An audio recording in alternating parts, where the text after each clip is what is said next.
Hello, everyone. This is Becky from the Inbound Marketing Team. It's Sunday, March 14th, 2021, and I'm going to walk through an exercise that we did for prospect journey exercise on the marketing website. So you're going to see a lot of data in here that we have gotten from Google Analytics, some educated assessments, and then some ideas for how we can iterate on those things. So let me go through here. Again, so you're going to see search engine results, a typical user journey that we've pulled some data from GA, key takeaways, and then iteration suggestions.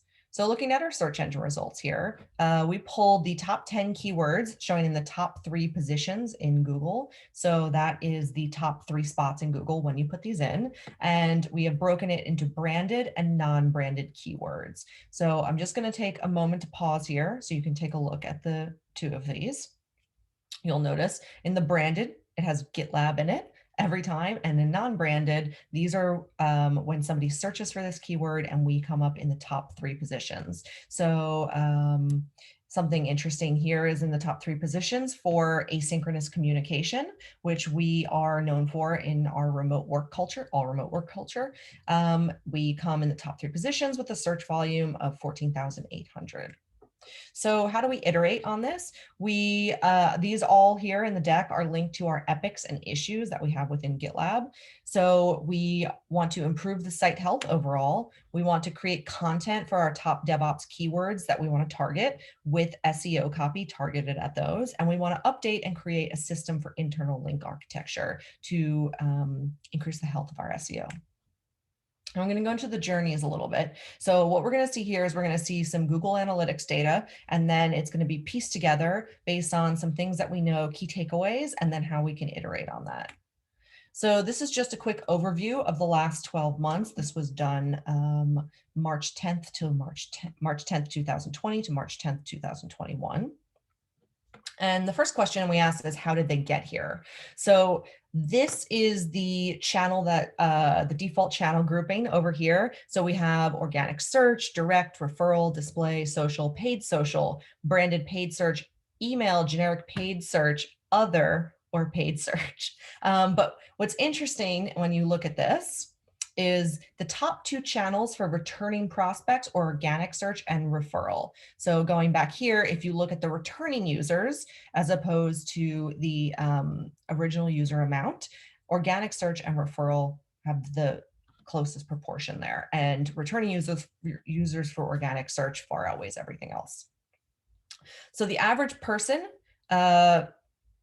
looks at about 2 pages per session. So what we can learn from that is that we have 2 pages to solve a visitor's pain point. Really, we have 1 to get them interested in knowing that we can solve it until they go to the next one. 3, paid search has a much lower bounce rate and higher pages per session than display.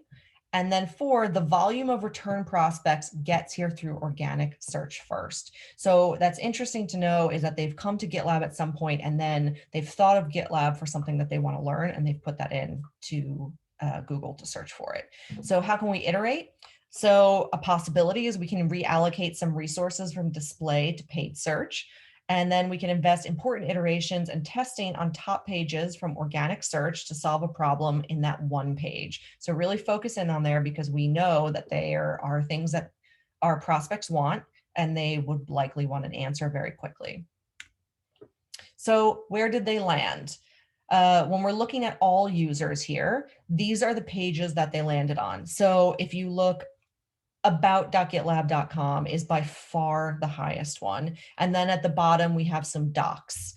So this is, again, most of these people are coming from organic search that you saw on the page before. So the key takeaway here is that returning users go to our homepage more often than any other page to restart their journey. When you're looking at this here, these are new users and these are returning users, and this is the homepage. So although someone might get referred into GitLab, they are most likely going to come back in through the homepage. So we need to make the journey very clear from the homepage wherever those prospects want to go. So there's just one quick second here. So a quick light bulb moment for returning users. If the highest proportion of returning users come from organic search and referral, we can hypothesize they have something very specific in mind. They will search for what they want and what they need, or go to the homepage first to find it because they're not sure. And this is what they need. This is based on the keyword research that we have. So GitLab, GitLab CI, GitLab pricing, what is GitLab, and GitLab versus GitHub. Now we want to know, where did they go? So when we pull the data for the home page and we go in and we look at the referring page, the number, this is the highest volume. There's plenty of these here, but we just picked the highest volume. Go to free trial, install, pricing, demo, stages, DevOps, CI, and enterprise. So that means that these pages were referred from the home page more than other pages from the home page. So we are doing a good job of getting them to inquiry capture pages. The second key takeaway is the homepage has not only serve as the place for visitors to solve their problems, but we need to use it to send them on the most strategic journey for us. And how do we iterate on this? The first is we provide what they need quickly by improving navigation. And we have a link there to some of the testing that we're doing and iterations on our navigation. The second is we can improve the experience to our top value inquiry capture, which is free trial. Free trial is a great inquiry capture because you have to validate your email address. So we are, and to log in again. So we are going to get a valid email address from there. In addition, we are going to let everybody try all of the features within GitLab for 30 days. So when we talk to them about GitLab, they're going to be able to experience it themselves. So this is the best inquiry capture that we have right now. And three, we need to explain the value of our product on the homepage more effectively. Again, this is because the average of 2 pages per session. We want to make sure that we are explaining why GitLab is valuable to you when you come here within that homepage enough so if you need a bit more information, you can continue on your journey. What we don't want to have happen is you land and think this is not for me, it can't solve my problems. So I'm going to go through the pages after that. So you've gone from the home page to the free trial page, and the top referring pages from here are back to the home page, the trial form fill, contact sales, and the case study for Goldman Sachs. So a quick note here on the trial form fill, we only have the self-managed trial form fill information available in GA, and that is because the SaaS trial goes into the product. Now we know the percentage of how often someone takes a SaaS trial versus a self-managed trial, so we can estimate from there that the trial form fill for SaaS will be greater than what's install, and install is listed as the second. So likely the SaaS one may be above the homepage, we just don't have the data for that, but it's close. So the key takeaways here are that a prospect is either ready to start the trial there, they are ready to talk to sales, or they need to have more proof GitLab is valuable before beginning the process of a free trial. So how do we iterate on this? 1, we improve the page to explain the value of the trial. 2, provide ways to quickly get into a trial post content when they are likely more prepared. So this is offering the free trial at the end of ebooks, anything where you have had a chance to look through the value of a specific feature of GitLab or a specific stage in DevOps and why GitLab can help you, and make the trial available there. And 3, improve the nurture through free trial. So we do have some emails that go out through free trial right now, but they haven't been updated. So we have an OKR this quarter to update those. The next one is pricing. So from pricing, we have a top list here, which is much higher. So the way we did this is we looked at the referring pages, and then we looked at the top grouping of them. So if one page was referred from pricing, we didn't put that on the list. But if there were thousands, we left those up there. So we have install, stages, DevOps, lifecycle, free trial, enterprise, CI, small business, partners, and resources. So some of the key takeaways here are they might not be ready to buy and want to see what GitLab can do for them or their company as a whole. Individual features may not be as important. This is because we have features available on pricing, or you can search for them, and people do not seem to go to that at the highest rate. And two, unlike free trial, they do not go back to the homepage as a top next step, meaning they may have more intention at this stage. So how do we iterate? We A/B test, removing install and paring down the navigation bar on the pricing page. If we can assume that somebody on the pricing page has more intention, they're further down their journey, they will probably need more things that are more relevant to that than we would offer on the homepage. Two, nurture prospects who install. So if we have install on there and we want to be able to provide the value of GitLab and why someone should go from the community edition to what is considered the enterprise edition, it's just a license name, it's not for enterprises. We should nurture them through the emails from getting their information when they install. And three, we should improve the nurture through free trial. Again, what I talked about in the last slide.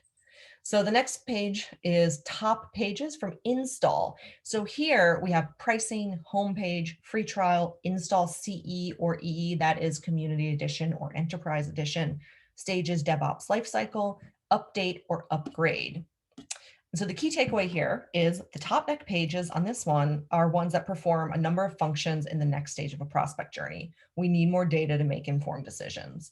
And so how do we iterate on this? We perform testing to see what the most likely desired next stages are for prospects. And another suggestion I have here is we more accurately describe what are the differences between community edition and enterprise edition.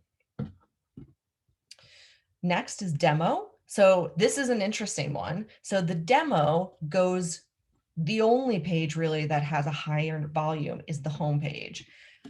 This is interesting. So there are no CTAs on the post gate demo page or navigation. So there's nowhere for a visitor to go but back to the home page. So when you put in your information in the demo, there is no navigation. The demo is playing a video and there is no CTA. The demo is also slightly out of date. We're working on a new one right now. And the demo is the best opportunity for a shareable quick overview in other languages of the product. So how do we iterate on this? We create a path forward after the demo by adding CTAs for key next steps, i.e. free trial. If you've seen the demo and you think it's interesting to you, we want to be able to offer you a free trial right then and there.